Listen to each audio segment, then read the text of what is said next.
Buddhism in Sri Lanka. In Sri Lanka, the followers of the four great world religions Buddhism, Hinduism, Christianity, and Islam have lived together for many centuries in perfect peace and harmony.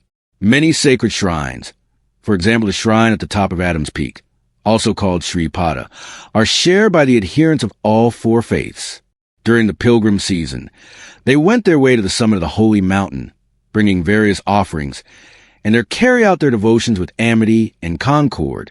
Of the over 14 million people who constitute the population of Sri Lanka, 67% are Buddhists, and it is with their religion, Buddhism, that this brochure is concerned. Buddhism is not merely a religion. It is also a whole civilization with its historical background, its literature, art, and philosophy, its institutions, social, political, and ethical, and its code of moral conduct. It had its origin in the 6th century before Christ, in the valley of the Ganges. From there, it spread throughout India. 2 centuries later, a royal missionary Mahinda, son of the famous Emperor Asoka, who renounced his conquest in order to follow the Buddhist way of life, brought Buddhism to Sri Lanka. Here it flourishes up to this day, its purity hardly affected by the vicissitudes of 25 centuries. From the very outset, Buddhism appealed most strongly to the cultivated and the intellectual. The Buddhist monastery was everywhere the center of education and learning. Wherever it went, Buddhism enriched the language of the people among whom it spread and produced great works of literature, both of prose and poetry. Its achievements in the fine arts have been no less significant. It was Buddhism that first called architecture to the cause of religion. The paintings and sculptures in the cave temples of the Junta and Ellora command our awe and admiration. Some of the Buddhist statues, for example those in Nara and Kamakura, both in Japan, are unrivaled in their majesty. There are also numerous statues of the Buddha in our own beautiful island.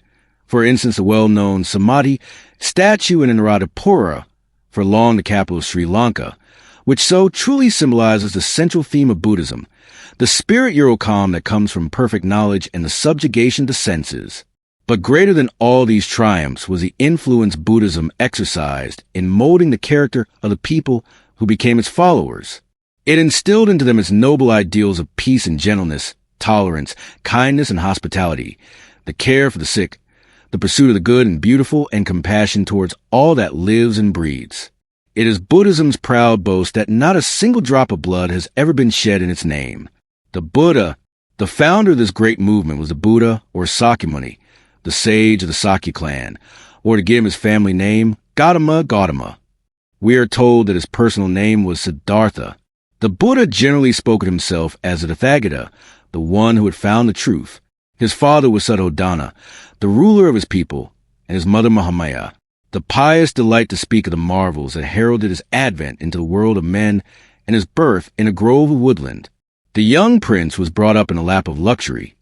His education consisted not only of knowledge of the wisdom which the great men of his time taught, but also of skill in all the manly arts. At 16, he married Yesodhara, having won her favor by a display of his prowess. Though he had every reason to be happy, the sorrows of the world around him filled his sensitive soul with restlessness, and the more he pondered on the cruel realities of life, the more determined he became to find a way of escape from them. There is a getting born and a growing old, a dying and a being reborn, and from this suffering, alas, an escape is not known, even from old age and death. When shall such escape be revealed? And then he thought further. Surely there must be a way out of this ill?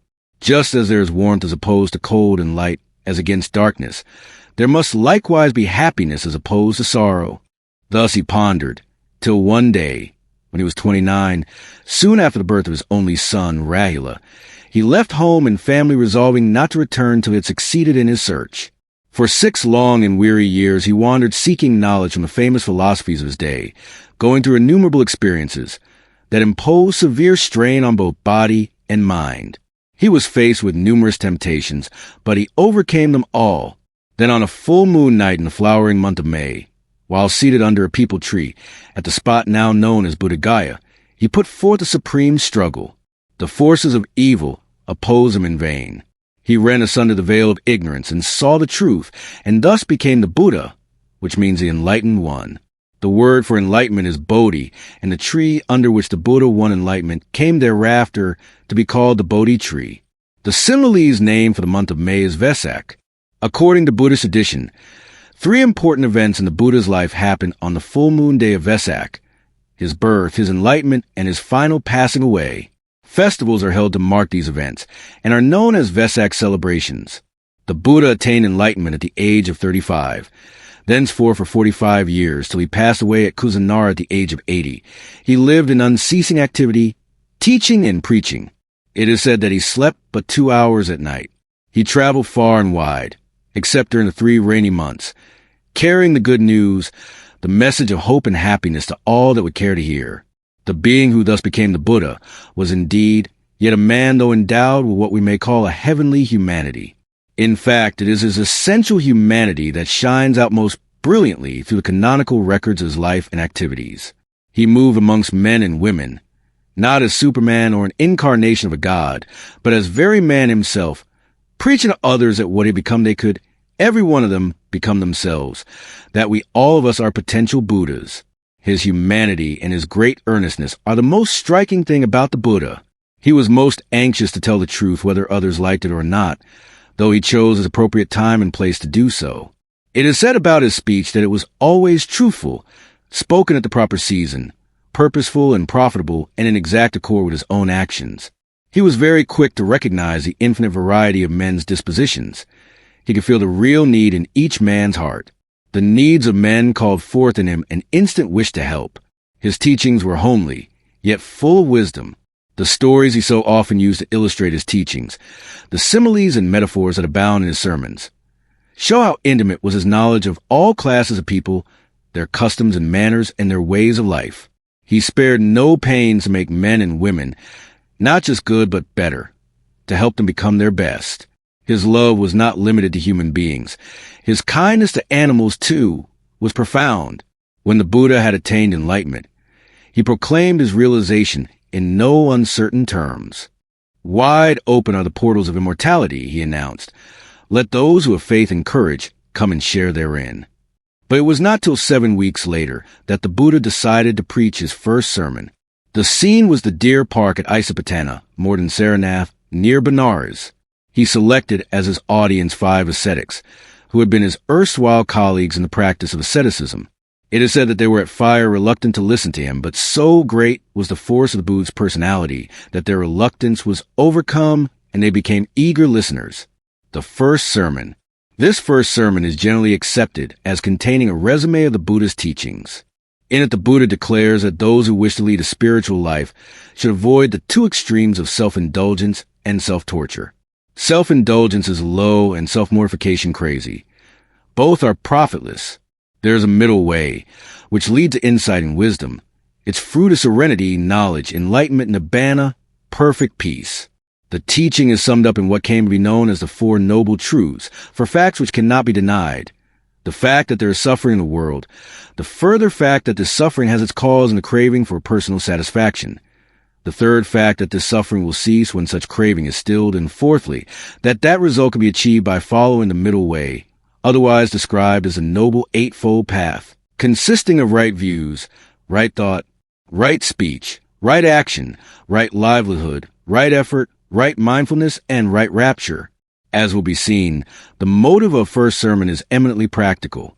Its purpose was to awaken recognition of the universality of suffering inherent in existence, to indicate its fundamental cause, and to teach a way of deliverance through rightness in thought conduct and inner discipline. The description of the path covers the whole training of a discipline. Once deliverance is obtained from suffering, such freedom cannot ever be lost. There will be for those who have wanted no more voyaging through continued existence, no more birth, and no more death. The fundamental principle of all reality is that whatever has a beginning must in due course also have an end, and suffering is no exception to this rule. Herein lies the core truth, the impermanency of everything in this world of time and space. The recognition of this fact provides a means for removing this ill. This first sermon contains all the essentials of the Buddha's teaching and the elements of the Buddhist ideal. It is founded on an understanding of the ultimate facts of life. When this understanding is attained, the passions of sense are subdued, all ill will disappears, and conflict ceases. The winner of the goal no longer demands that the world shall minister to his gratification. He is delivered from the arrogance of claiming the recognition of his own individuality. The cravings, on which his being had earlier been brought up, have died away, and in the resultant calm, there is intense but tranquil joy. The Buddha's teaching is fundamentally a teaching of emancipation. Just as the water of the sea is but one taste, the taste of salt, so has the Buddha's doctrine one taste, the taste of freedom. The first sermon is also significant for what it does not contain. It gives no account of the creation of the world, nor a history of the process by which sin and death came to beset mankind. It contains no promise of exemption from pain and evil in return for prayer or ritual or sacrifice, nor any support or favorable intercession by the divine powers.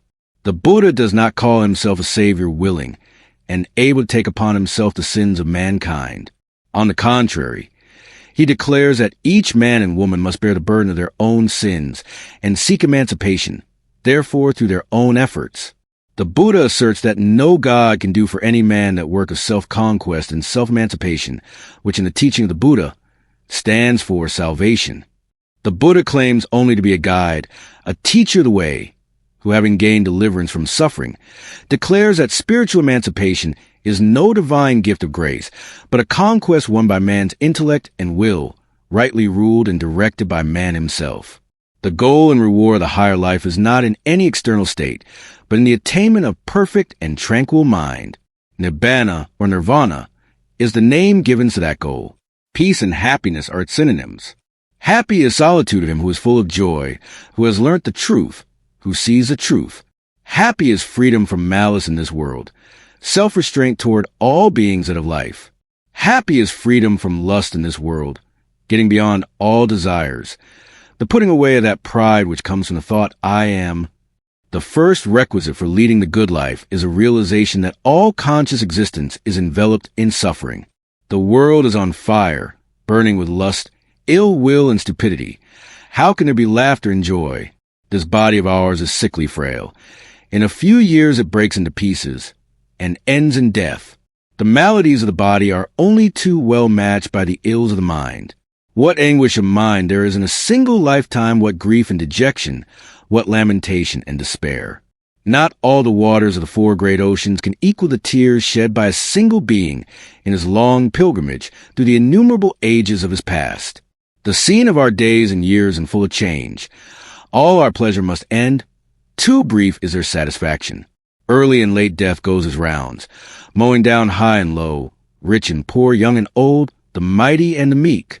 Other religions, too, have described man as a pilgrim through a vale of tears, called the world a bubble, the life of man but a span, full of sorrow from womb to tomb.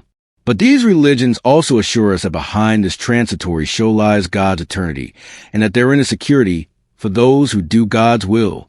God, they say, has revealed in his commandments the conduct which enables men to share in his heaven. He is our Father, and even though we must humble ourselves before his holiness, we may yet trust his mercy to forgive. Buddhism has no such consolation of possible mercy to offer. The laws that govern life are merciless, and the Buddha refuses to be mealy-mouthed in his exposition of them. All existence, without exception, is sorrow, he declared. That this was an unattractive doctrine the Buddha himself realized, and we are told that for a brief moment after his enlightenment, he wondered whether it would be worthwhile carrying such a message to men who were blinded by passion and wrapped in the darkness of ignorance. But then he recalled that it was for this very purpose that he had labored throughout countless lives.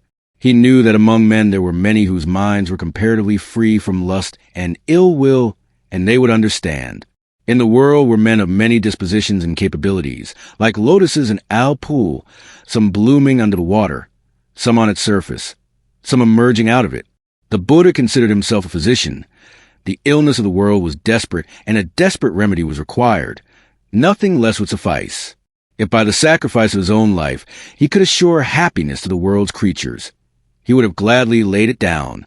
Many times, in his previous existences, while preparing for Buddhahood, he had given his life for others, and one more life would have meant nothing to him. But in the destruction of suffering, as the Buddha saw it, the shepherd laying down his life for his flock had no meaning. Though he thus declared the world an all and a mass of suffering, the Buddha never showed any impatience with it. He was never angry with the world, nor did he curse it. He thought of it as unsatisfactory and transitory rather than as wicked, as ignorant rather than rebellious.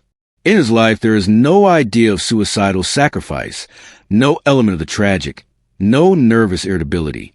He is never described as a man of sorrows. The cares of the world did not weigh him down. He did not consider himself as belonging to a race whose first pair had drawn upon themselves a sentence of labor and pain and involved their descendants in corruption. There was no need to call for repentance to escape an impending doom. The Buddha was, therefore, always happy. Representation of him, whether in word or stone or painting, always depicts him with a countenance of serene joy. Happy I seek my rest, he declared over and over again. Happy I rise. Happy I pass the day, escape from snare of evil. He described his teaching as lovely in its origin, lovely in its progress, and lovely in its consummation. One is only to read the outpourings of the hearts of his disciples, as contained in records, to realize that their lives were irradiated with joy, with bliss ineffable. This was because the Buddha had not only the recognition of the existence of suffering, but also the sure knowledge of the way out of it. While it is true that we do not find in Buddhism the consolation of a savior willing and able to fight on our behalf, we do find in it the encouraging and enabling faith that man has within himself the strength and virtue that render him independent of all such consolation. It is the one religion that bids man, in no uncertain terms, to trust himself, that calls upon him to raise himself by his own exertion, to govern and control and form himself. Thus was the clarion call sounded of human liberty. Be refuges unto yourselves. Be ye your own salvation. With earnestness and high resolve, work out your salvation with diligence. Law of Kamma. Just as man could work out his own salvation, he it was who had created his problems. It was not mere chance or an impersonal power that was responsible for the inequalities amongst men. Nothing happened by chance, said the Buddha.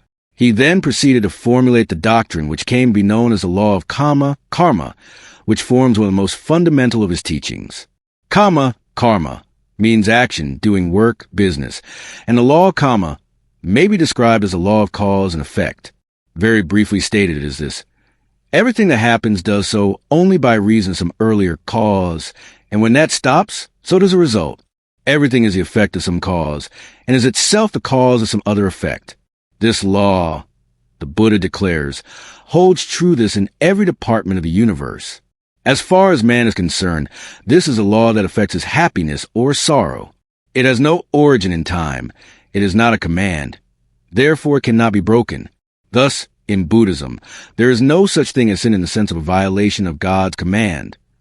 No one can, however, disregard the law of Kamma without paying the penalty. It cannot be altered by beseeching, by self-torture, or by offerings. No God can interfere with it. Gone, therefore, is a need for payers, ceremonies, and rites, and the priesthood required for their celebration. Thus, the role of God, or Creator, the Buddha substituted the rule of the law of Kamma. With the doctrine of Kamma is also connected that other teaching of the Buddha, which speaks of man as wandering about in samsara, continued existence, birth after birth.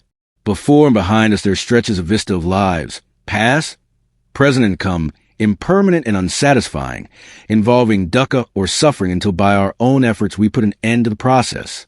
This samsara too is a cause. It is a result of craving, tanha, the thirst for life in its widest sense, the craving for pleasures which creates life, the craving for existence in the dying man, which brings about another rebirth, the craving for power, for wealth, for preeminence within the limits of the present life. Once this fact is realized, that our suffering as a cause, men can break the bonds and escape from samsara. They remain in bondage only because of their ignorance. The Buddhist inception of Kamma has nothing to do with predestination. That which we have done in the past has made us what we are now. That which we are in the process of doing now is making what we shall be in the future. The future will be a process of becoming largely what we make it. It is always being shaped, but not finished, just as we have been making ourselves in all our previous lives. So now it lies within us to determine our future. There is no God that can stop our doing so. That past gives us certain tendencies and possibilities. It is for us to fashion them how we will. We are our creators, as well as our own enemies. Evil Kamma can be overcome by the guidance of far-reaching knowledge and of penetrating insight, and it is here that the services of a good friend, a Kalyanamitta, become valuable, nay essential. A Kalyanamitta is a good man who, having won knowledge, shows the path to others. The Buddha is regarded as the greatest of such Kalyanamittas. There are two observations commonly made regarding the doctrine of Kamma. One is the question, can it be proved? The answer is no, not by ordinarily accepted canons of proof. But the Buddha says that looking back on his many lives and those of others, he saw the workings of the law clearly and unmistakably. This knowledge was not his special prerogative, but could be acquired and verified by anyone willing to take the trouble. Till such time the word of Master has to be believed. The other observation is that it is unjust to suffer for ill deeds that are forgotten. Kamma is not concerned with justice. This observation is colored by our conception of the law as being laid down by somebody, and the penalty as being inflicted for a purpose. The doctrine of anatta. One doctrine in Buddhism which separates it from all other creeds is its denial of any real permanent soul or self. This doctrine of no soul, or anatta as it is called, is the bedrock of Buddhism. Now, what is this soul, the existence of which the Buddha denies? Briefly stated, the soul is the abiding, separate, constantly existing and indestructible entity, which is generally believed to be found in man from the moment of his birth up to the time of his death, and to exist after his death in some other place, either heaven or hell, for all eternity. This soul is regarded as being separate for each individual. It is a bit of the divine, a spark from God, implanted within each human being and destined, ultimately, to return to its maker. As long as the soul resides in man, it is a thinker of all his thoughts, the doer of his deeds, and the director of the organism generally. It is the lord not only of the body, but also of the mind. It gathers its knowledge through the gateways of the senses. Though it cannot be seen by the eye, nor reached by speech, nor apprehended by the mind, yet its existence is to be accepted on faith, without immortality hereafter. So runs the argument, this life would not be worth living. The existence of a soul alone can ensure for each individual the fruits of his actions. Without it, there can be no reward in heaven or punishment in hell, no recompense for one's deeds. Such, generally speaking, is the teaching of other religions, with a few minor differences in detail. Buddhism, on the contrary, denies all this and asserts that this belief in a permanent and divine soul is the most dangerous and pernicious of all errors, the most deceitful of illusions, that it will inevitably mislead its victims into the deepest pit of sorrow and suffering. It is, in fact, says the Buddha, the root cause of all suffering, because a belief in separate self breeds egotism and selfishness. Selfishness produces craving for life and life's pleasures, tanha, which plunges beings into the ocean of samsara, continued existence. This doctrine of the denial of the soul the Buddha arrives at by analysis. Buddhism is, for this reason chiefly, called Vibhajavada, the religion of analytical knowledge. Man, says the Buddha, is composed of two chief parts, the physical body and the mind. Let us analyze these two components and see if we can find anything permanent or divine them. The body seems to be our own, and yet we cannot control it. It grows old and is subject to disease, and finally it dies. Well, the mind. It is even less permanent, for while the body lasts a while, at least in appearance, the mind, or what is called the mind, keeps perishing day and night, always changing. A man's mind, his character and aspirations must change, and they do, or there would be no possibility of his higher development, progress, and improvement. The same can be said of reasoning, the powers of discrimination and judgment, the will and the memory. It may be argued thus. Yes, we agree that the soul is not to be found in any of the parts of our body and mind, but we say that the whole of our being is the soul.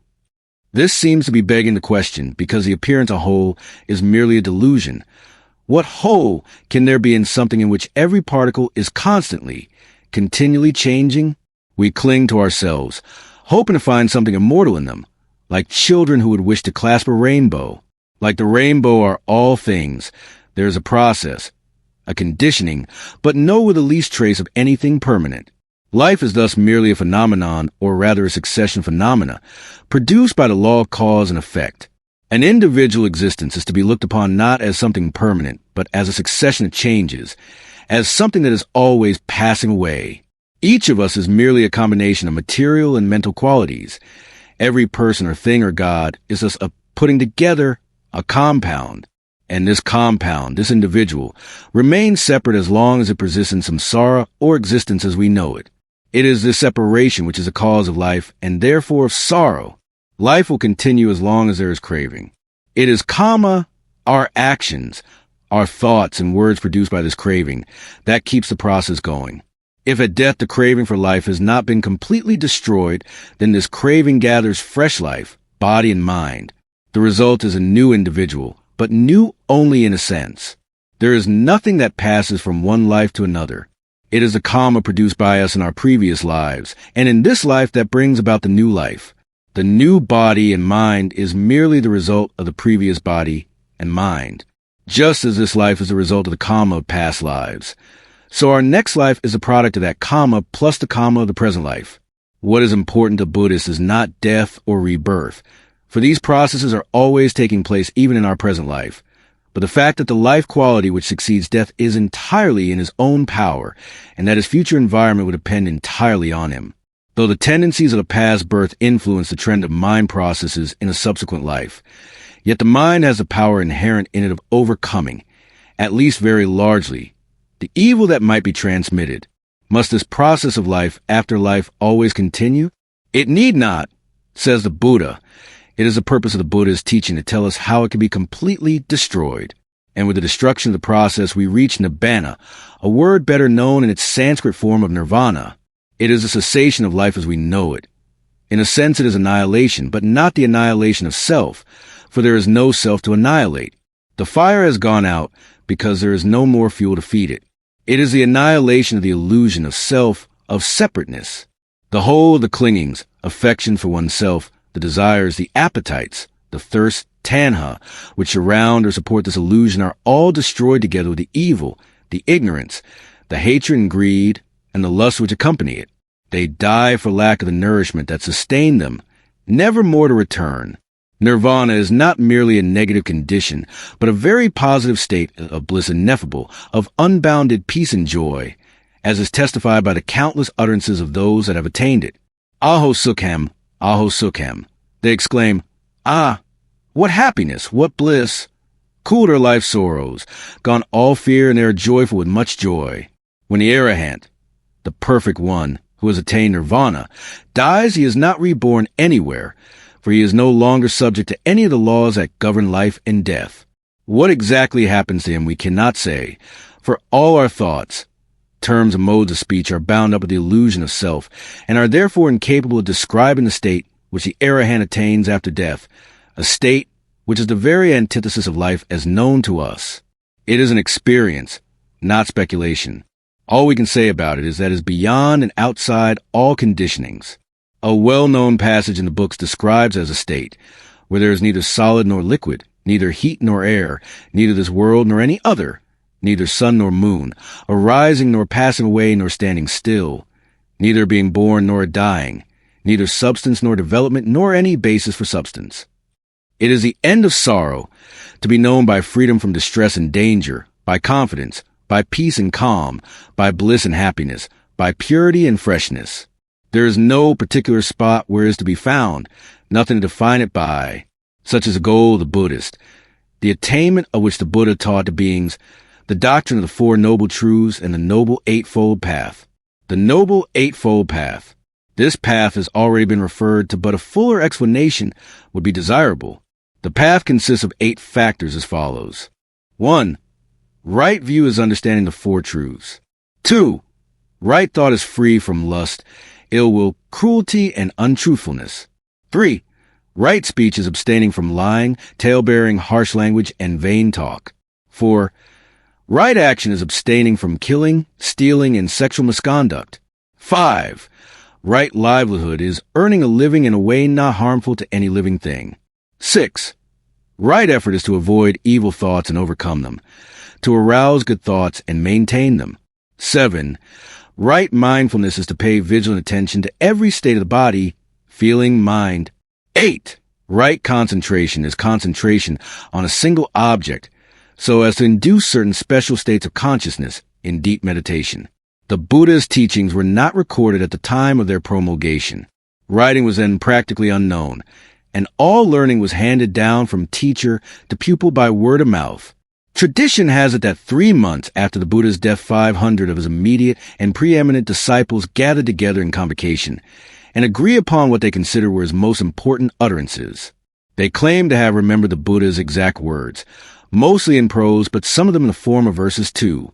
These were later committed to writing, but not till several centuries afterwards, when the original community of Buddhist disciples had split up into several sections. Each such important sect had its own collection of the scriptures. Only one of these collections is now to be found in any degree of completeness. This is a canon of the school of elders, known as the Theravada, and written in an ancient India language called Pali. This canon is regarded as sacred by the Buddhists of Sri Lanka, Burma, Thailand, Cambodia, and Laos. Tradition has it that it was brought to Sri Lanka by Mahinda when he introduced Buddhism into the island. Mahinda is also credited with having taught the commentaries to the canon to the Sinhalese monks when he established the order at the Mahavihara, the Great Minster, at Anuradhapura under royal auspices. Both canon and commentaries were handed down orally. The canon was committed to writing in Sri Lanka in the 1st century before Christ. The Theravada canon, called the Tripitaka, consists of 3 sections named Pitakas, baskets. The first is the Vinaya Pitaka, a collection of 227 rules of Vinaya, or discipline, which is binding on monks and nuns. The second is the Sutta Pitaka, arranged in 5 groups, Nikayas, and consists of suttas or discourses, which contain the basic doctrine of Buddhism. Generally speaking, a sutta purports to be the verbatim report of a discourse of the Buddha and contains particulars of the circumstances in which the discourse came to be preached. The third collection is the Abhidhamma Pitaka, consisting of treatises of the higher or further doctrines Abhidhamma, philosophical and psychological in character, and containing developments of terms and ideas found in the 2 other Pitakas.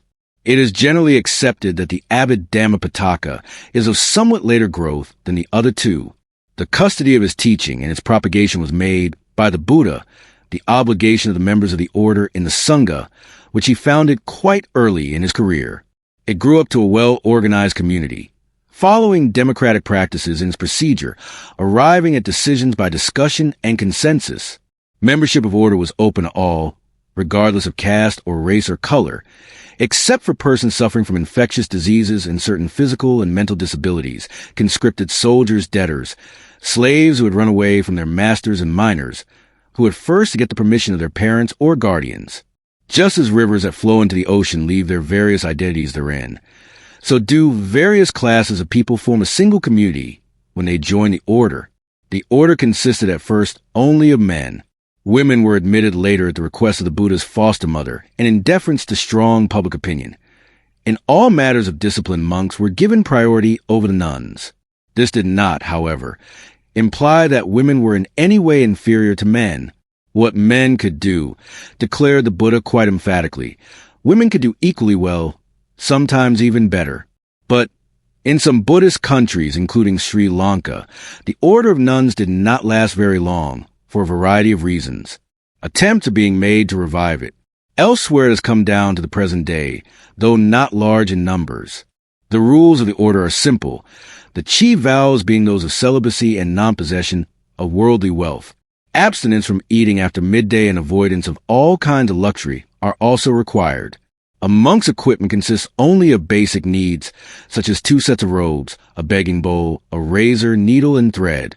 He is expected to spend his time in study and meditation, in recitation of sacred texts, and listening to such recitation by others. He would preach on Sabbath days, or whenever there was need to do so. In earlier days, a monastery was also the school, and the monks were its teachers. Twice a month, the monks of a given area would gather together for a general ceremony of confession, at which the prescribed rules, 227 in number, contained in a very old text, were recited. At the inception of the order, and for quite some time afterwards, members of the order would travel from place to place, except during the rainy season, and they had no permanent abode.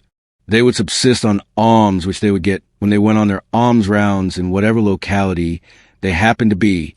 But In the course of time, as their numbers increased, there came into existence settled monastic establishments, and the corporate order of the Sangha often received gifts of lands and buildings, and various amenities were provided by rulers and other wealthy patrons.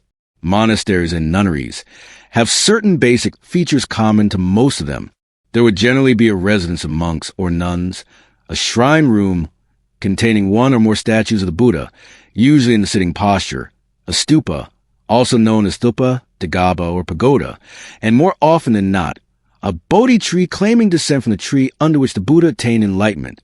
The stupa can be of various shapes and sizes. In Sri Lanka, the main part of the stupa is a hemispherical dome of solid masonry. Devotees would like to believe that every stupa contains some relic of the Buddha, usually a microscopic piece of bone, and those who erect stupas would go through a great deal of trouble and expense in order to obtain such a relic. The Buddhist ceremony of worship normally follows a simple pattern and can be performed either at home, with members of one's family, or in a temple in groups, large or small. Flowers are offered at the stupa, the vihara, and the Bodhi tree. Lamps, usually of clay, are lit and sweet-smelling incense is burnt in or near the shrines. In the temple, community worship is often led by a monk or one of the older members of the gathering. The worshippers recite a formula which indicates that the devotee seeks refuge in the Buddha, his teaching, and order of the Sangha. This is followed by the 5 precepts whereby the devotee taken upon himself 5 vows: to abstain from hunting life, from taking without the owner's consent what belongs to another, from wrongful indulgence in senses, from speech which is false, slanderous, harsh, or profitless, and from intoxicating drinks and drugs. The Buddhists do not pray to the Buddha, but in the ceremony of worship, they usually chant various stanzas or formulas extolling the virtue of the Buddha, his teaching, and the noble band of his disciples who have attained sainthood by following that teaching. The object of this exercise is partly to render homage to those to whom homage is due, and partly to stimulate in the devotee's mind a desire to cultivate similar qualities in his own person. Offerings of flowers, etc., are symbolic gestures of honor and gratitude. No animal sacrifices have ever formed a part of Buddhist ceremonial anywhere, and it is Buddhism's proud boast that not a single drop of blood has been shed in its name.